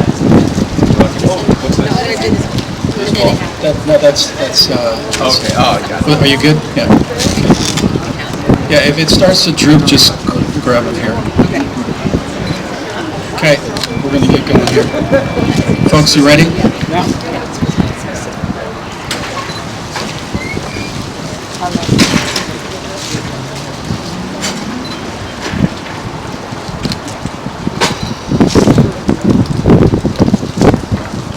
Hello and welcome. We are the Coalition for Community Engagement. I'm Edward Escobar, founder of Citizens Unite and a founding member of the coalition. Today we are here to say how we are extremely concerned about the proposed amendment that would change the recall procedures in Alameda County. This amendment, if passed by the Board of Supervisors, would greatly affect the democratic rights of residents and the accountability of county officials. This amendment was recently initiated by the county's lawyer, Donna Ziegler, who claimed that the current recall rules were outdated and problematic. She said the county's laws were a detriment to ensuring lawful, competent, and timely recalls. However, many residents and groups like ours here today oppose this amendment, calling it a blatant power grab that eliminates the public's right to recall appointed county officers, and the county administrator, the registrar of voters, and the county council, Donna Ziegler herself, who are among the highest paid and most powerful local government employees. They are not elected by the people and should not be immune from the people's scrutiny and judgment. One of the other groups expressing their outrage is Alameda County Taxpayers Association, whose attorney Jason Bezos said this amendment was much, much more extensive than the county is presenting to the public and an overreaching in what they are trying to do. This amendment also affects the ongoing recall effort against Pamela Price, the overtly reform-minded district attorney heavily criticized for ethical concerns and her approach to extreme reduced sentencing. This amendment makes it harder and more expensive for the public to initiate and complete a recall campaign against her or any other elected county official. Our Coalition for Community Engagement, the broad-based grassroots community activism movement behind the Pamela Price recall campaign, for all the prior stated reasons, we say no to the Board of Supervisors, no to any recall rule changes, no recall changes, no recall changes, no recall changes. Now today we're going to hear from leaders and members of our coalition and the Recall Pamela Price campaign, as well as victims, families, and their supporters. We have SAFE, the Save Alameda for Everyone, POA, Property Owners Advocacy, Asians Unite, and the Fight for Fairness. So we're going to get started here. Introducing Carl Chan, who is one of the leaders of SAFE. Thank you. Thank you very much, and good morning. My name is Carl Chan, one of the principal officers for SAFE, and everybody knows about SAFE. SAFE Alameda for Everyone. We call DA Price. So why are we doing this? We all know why. But I just want to give an update about where we are with SAFE and the signature gathering. But before I do that, I want to thank many of you. And I'm here not representing only myself and SAFE, but I'm here representing tens and thousands of people that are supporting our effort. And I still want to remind everybody, on August 15, we started to file our paperwork to recall Pamela Price. And I was here along with Brenda and many of our victims' families together. And finally, on the day of September 27, I received the paperwork directly from Register of Voters stating that we are ready to go and we can go ahead and we are allowed to have 160 days to collect 73,195 signatures, and the deadline is March 5th, 2024. But now that the county may be changing the game, changing the rules. So let's face it this way. Let's talk it this way. When we're having a football game, in the middle of football game, they want to change the rules. And this is not right. So we cannot allow that to happen. And we want to protect the democracy and allowing the people and the voters having their voice to recall the people they are not doing their job correctly. So it's important for us working together and making sure that no changes are being made during this recall. And now I want to give you a quick update of where we are. So the required signatures needed would be 73,195. And guess what? And we thought we may be able to achieve that maybe early January or hopefully maybe end of December. But within 5 weeks, we had more than 70,000, basically more than about 75,000 signatures already collected. Right.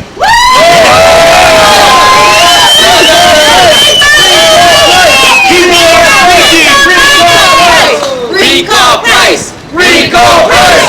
Recall price! Recall price! Recall price! Recall price! Recall price! Thank you. But once again, are we stopping here now? No, we have to continue. In order to achieve the number that we may be needing, we have to achieve at least, we want to achieve about 110,000 signatures, if not more. It is important because they need to be verified. We learned it from San Francisco, but also from Los Angeles. So we have to continue our work. So our work will not be stopped from here. Now, people ask, what can we do and how can you help? You guys are already tremendous, helping us a lot already. Fundraising and signature gathering is important. I want to thank we have close about 3,000 volunteers in our team. They're signing up and they'll be there supporting us. So I guess what we're going to do. So we'll continue the signature gathering, and what we need our volunteers to do, we'll be combining the fundraising efforts, but also the signing events, but also people and volunteers can pick up the petition form all together. So in each city, we will be at least to host at least 2 fundraisers and also / signature gathering and petition form picked up. So that would be extremely important. So once again, I just want people to understand, we're not going to stop here, and we need to continue. We're going to finish our job, and also we want to make sure that our county supervisors are doing their job as well. That's right. Yes. Do your job, supervisors. So change the rules. So no change of the rules in the middle of the game. Right now, what we need to do now is continue our signature gathering efforts, but we are outpaced, the work, with our fundraising. So we need support from all of you. So once again, let's do it together. Recall price! Recall price! Recall price! Recall price! Recall price! Recall price! Recall price! Okay, now we're going to hear from Brenda Moore, a longtime advocate. No, Brenda Grisham. I'm sorry, let me correct that. Now we're going to hear from Brenda Grisham, longtime advocate and a fighting leader for the Recall Pam Price campaign here, and a leader of SAFE.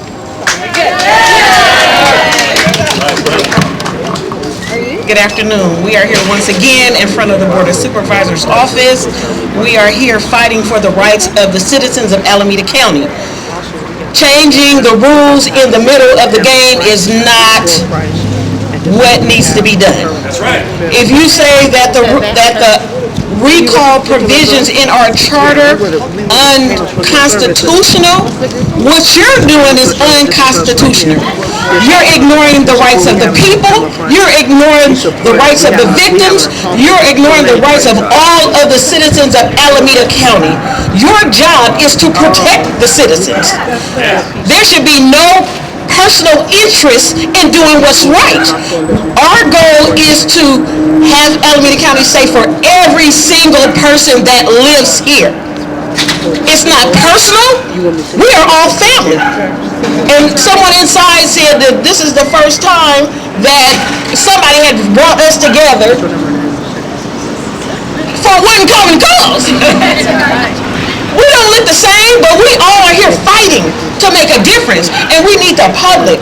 We need you to continue to support our efforts to get signatures. We need you to continue support our efforts to get funds. The fight is not over. We want the register voter to do his job. We have to pay.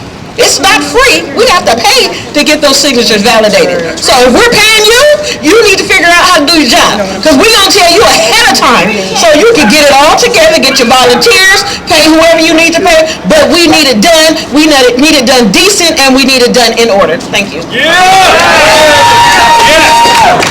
right, thank you. Thank you, Brenda. Yeah, recall Price. Recall Price. Recall Price. Recall Price.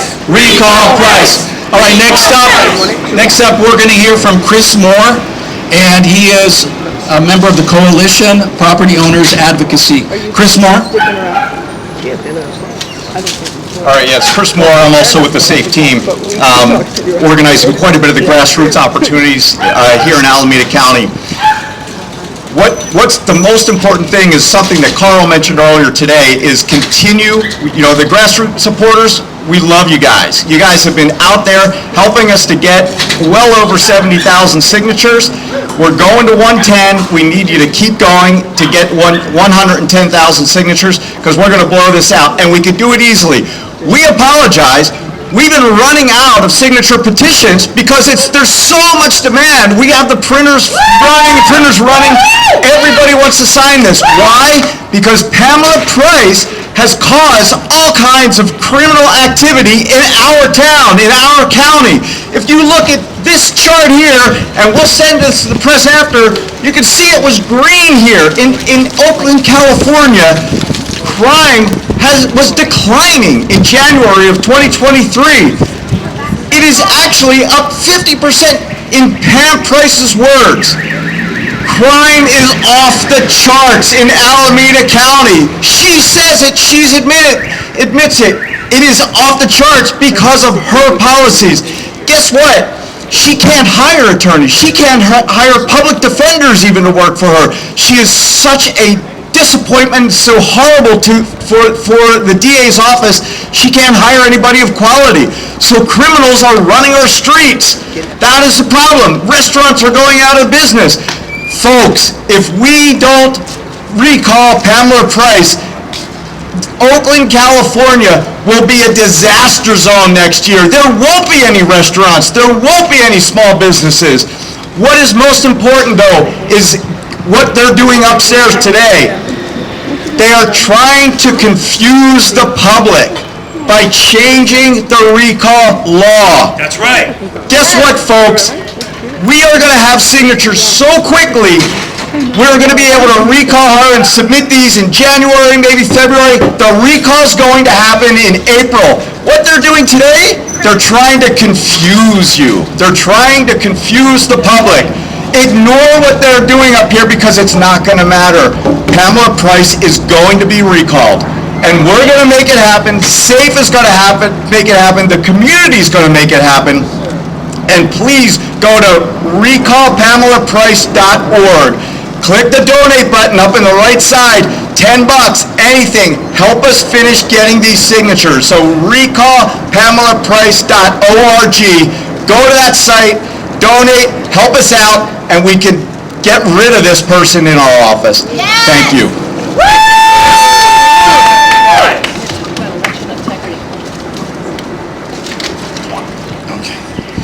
Next, we're going to hear from Lori Mose. She is the mother of a victim, and she will basically tell you about the plight and what we're facing and the experience of being a victim and not being supported here in Alameda County by our DA.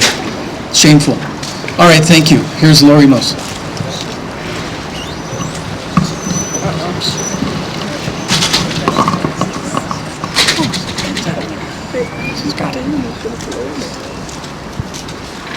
Good morning. It's been a while since I've been out in public. This weekend, this Saturday, will mark 7 months that my son has been dead. Week 30 is today, and we count every Tuesday. Every Tuesday at 2:13, when my son was murdered. We relive the event over and over and over again daily in our lives. And having to fight against a DA that won't even speak to me, won't even acknowledge my son's life or death, is appalling. We're not allowed to properly grieve. We're not allowed to do anything but fight for justice for our child. Now that I've become more educated in my child's case, let me tell you what the murderer is facing under Pamela Price's kingdom. In a real world, with a proper DA and proper legal action towards a murderer, my son's murderer would face robbery, would face murder, would face death, and discharge with a firearm. Instead, what she gets is use. Now, what some of you may not know is my son died from a 2-inch hole put in his heart at 12 inches. So pretty much the distance of this microphone, she shot my child after chasing him down like a beast.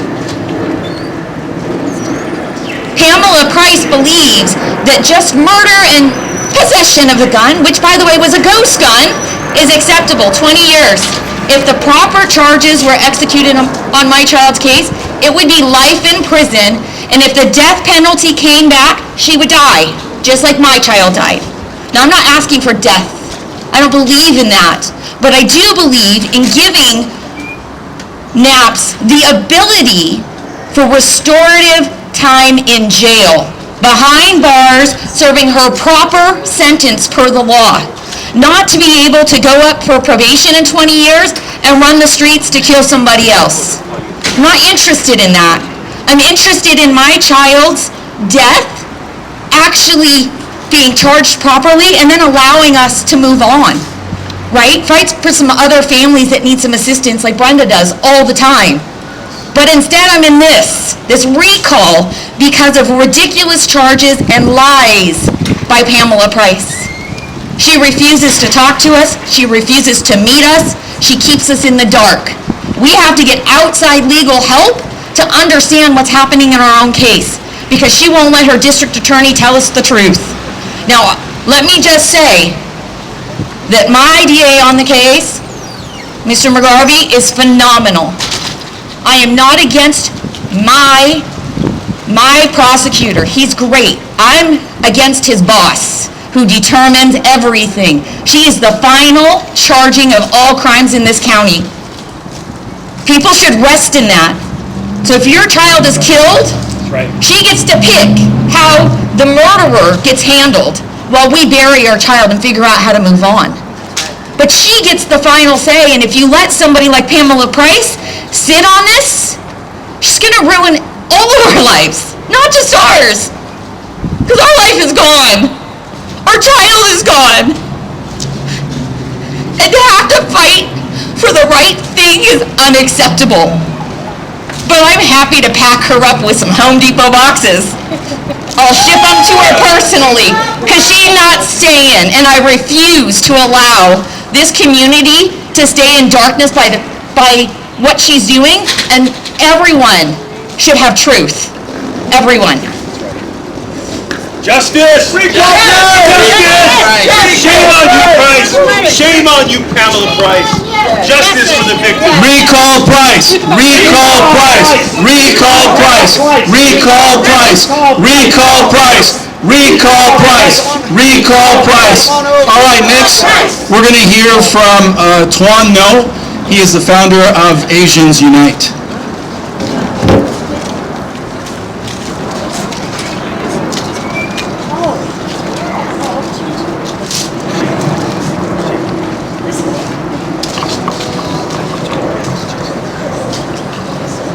What you see here today is the community coming together.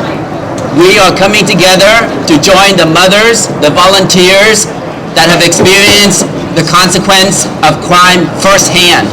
They know more than anybody the impact of violence and crime in our community. They have lost loved ones, and they are the reasons why we are here, to support them and to prevent the pains that they and their family experience from happening to others in the community. Because these deaths are preventable.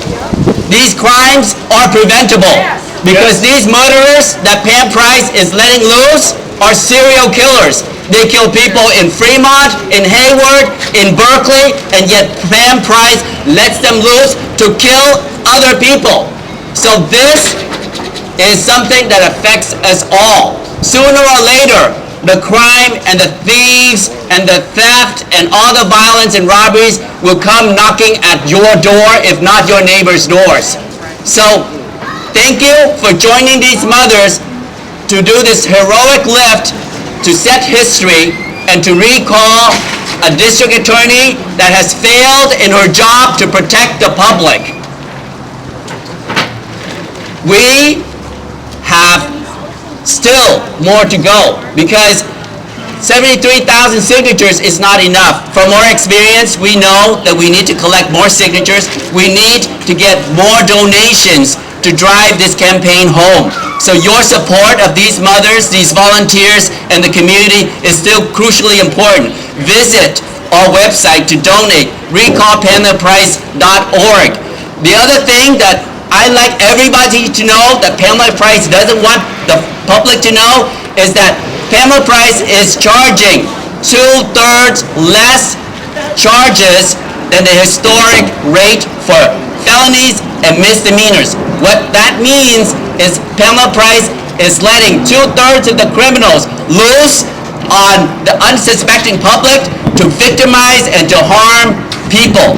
That's you, your families, your loved one, your safety that is at risk. Join the community, join the Latinos, the Asians, the black and brown folks, the white folks, regardless of the color of your skin. When they shoot you and stabbed you and robbed you, your blood will run red. Join the community as one voice. Speak together against crime and violence that is preventable. Recall Pamela Price. Recall Pamela Price. Recall Pamela Price. Recall Pamela Price. Recall Pamela Price. All right, we're going to hear from Francisco Acosta, and he's going to speak to you on the issues as a concerned citizen in Alameda County. Francisco Acosta. Morning. My name is Francisco Acosta, and I'm here to tell you that we are all coming together to ask for the recall of Pamela Price because we all know, we've been feeling actually in our homes that it's not safe, and she knows that. Just watch how she gets to a point whenever she has a conference.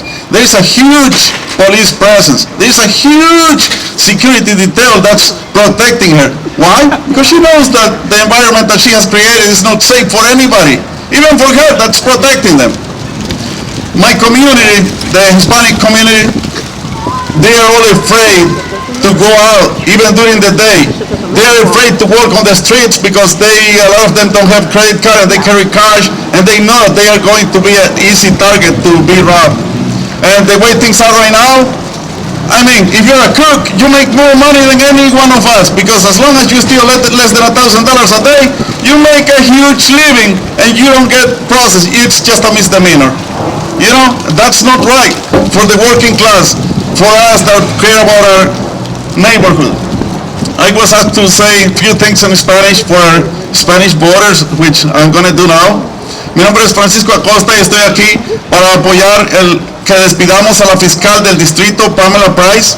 Pido la ayuda de todos los votantes, o si no eres votante y conoce a alguien que sea votante en el condado de Alameda, que firmen la petición para despedir a la fiscal del distrito, para que podamos hacer nuestras calles un lugar digno de que nuestras familias puedan caminar, donde se sientan seguras, donde no tengan miedo de ser asaltados o de ser muertos, de ser asesinados, porque esto ya es demasiado. La fiscal del distrito tiene que ser despedida y tenemos que poner a alguien que haga su trabajo como debe ser.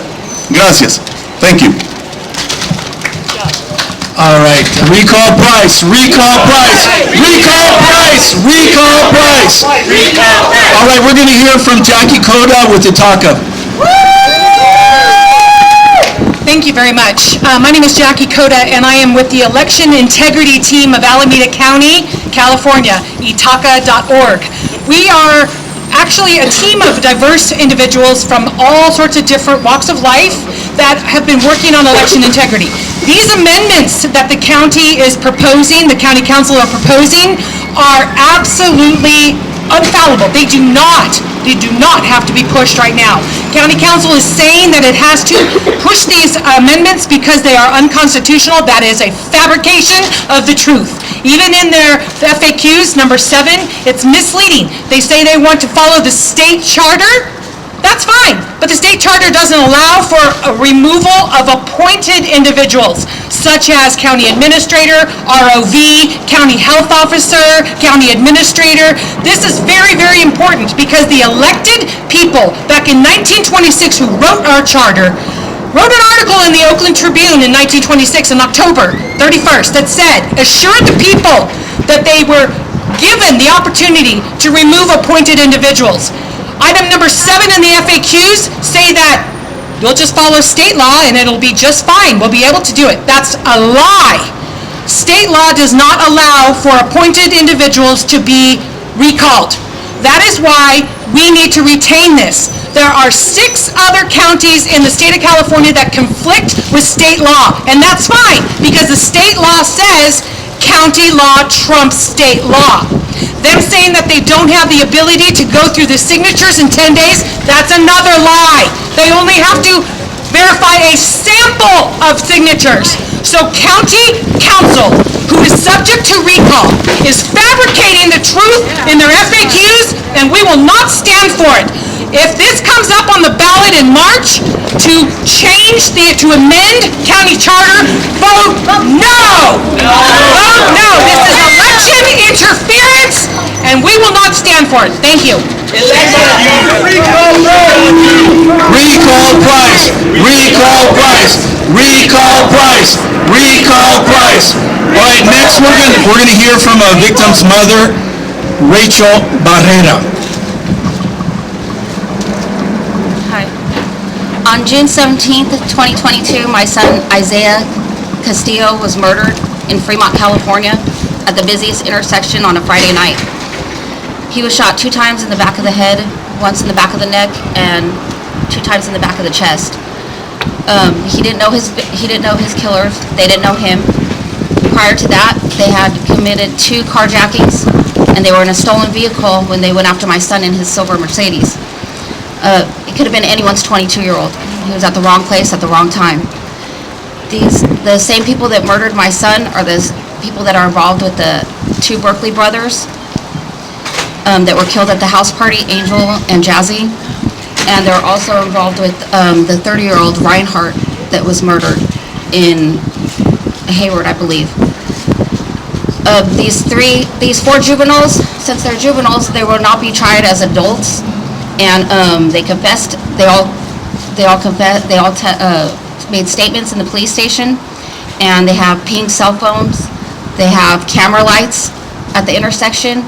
And I was told by Christina O, the juvenile district attorney, that if it makes me feel any better, that they believe the shooter moved out of the county, and she was offering me counseling. I've called the DA twice, every day, and I've left her an email once a day for about a year after my son's death, and I received nothing back from her at all.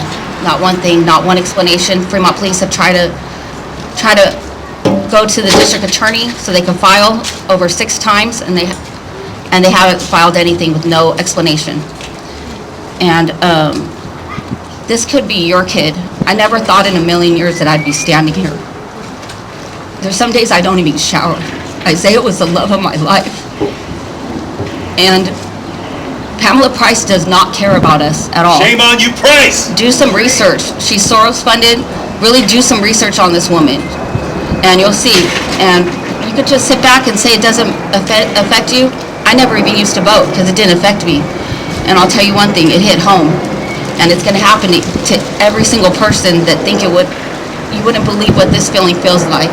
And it's a shame that I had to meet some amazing people this way, but it's even worse that no one cares, that she just doesn't care. There's no reason or explanation, and her life goes on. Shame on you. While mine was torn from me. Thank you. Shame. Thank you. Recall Price, recall Price, recall Price, recall Price. Next, we're going to hear from Allison Hayden, concerned citizen.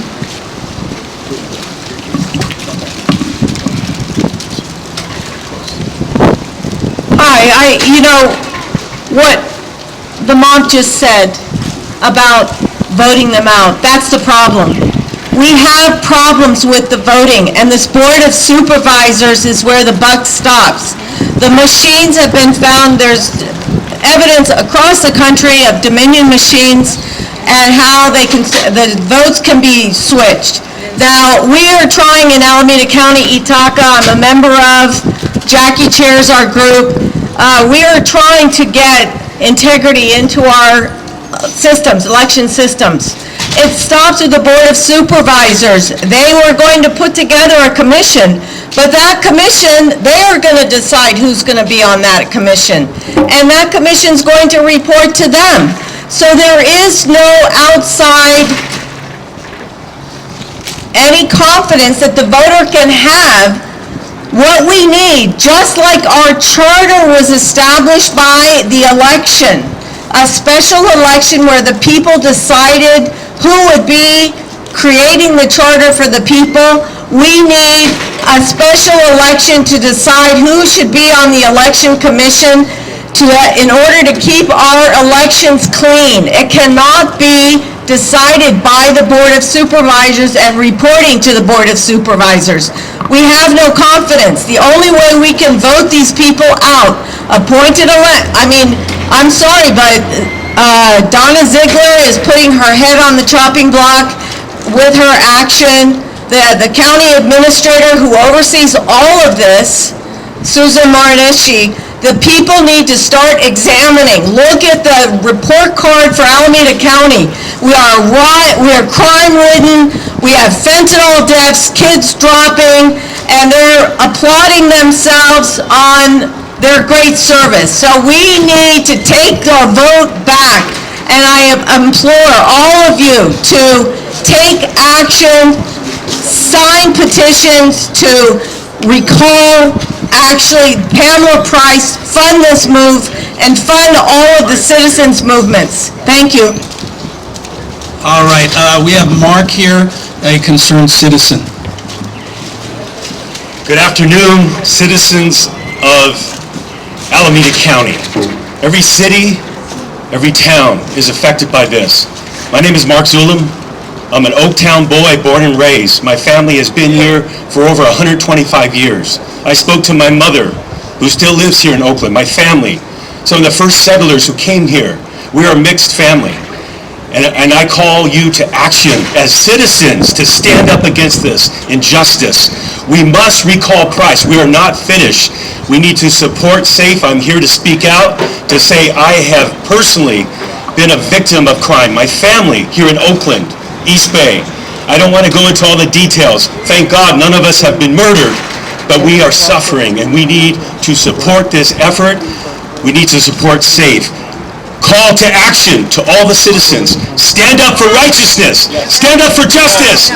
For the victims, but also the future victims, because if we don't turn this around, this is going to get worse. Shame on the Board of Supervisors. Shame on the attorney for Alameda County for what they're doing.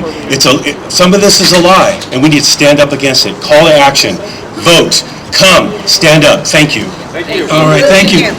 Recall Price, recall Price, recall Price, recall Price, recall Price, recall Price.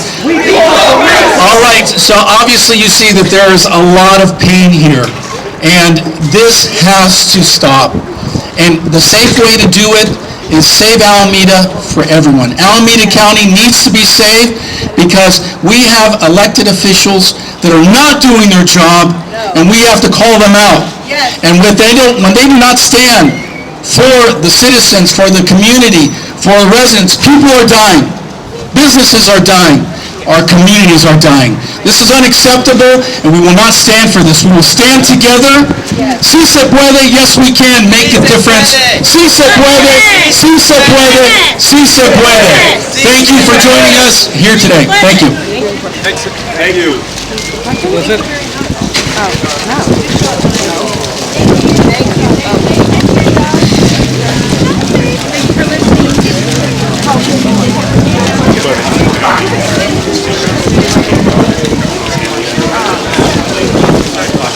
Last week, I know I want to get ready to go.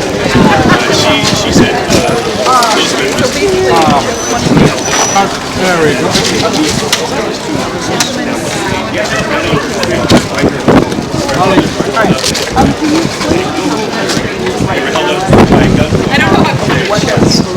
my brother called this week. Yeah, and they decided to run away after this. Had a lot of cash. Yes, he's every day now.